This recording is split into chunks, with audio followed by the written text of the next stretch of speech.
gözüm açtım, ilk seni tanıdım ece.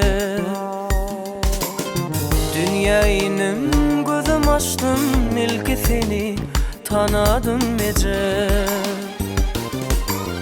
Aksit berip bağrı basıp, başım sıypap oturdum. Balam deyip çağalarını şu günlere yitirdin ece. Yine mehrin küysep bugün geldim senin yanına. Yılgır sana sen yılgırşın, derman olur canıma ece. Yine mehrin küysep bugün geldim senin yanına. Yılgır sana sen yılgırşın, derman olur canıma ece.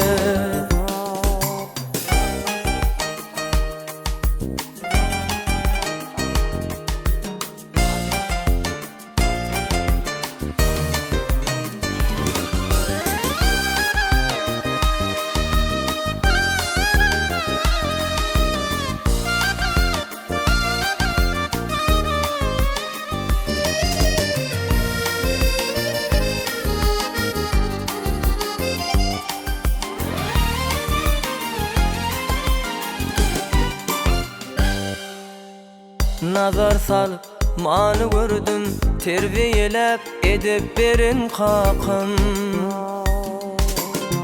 Nazar salıp mani gördüm, terbiyelep edip berin kakın.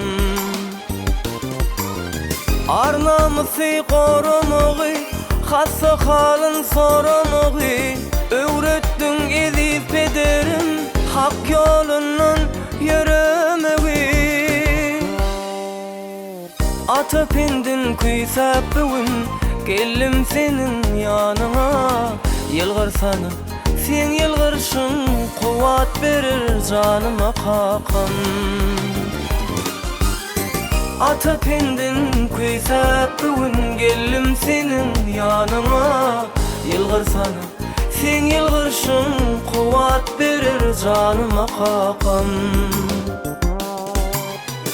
Uzak ömür, uzak yaş dileyen mehribanlarım, başını dip canınız sağ bolun mu da maram Allah. Uzak ömür, uzak yaş dileyen mehribanlarım, başını dip canınız sağ bolun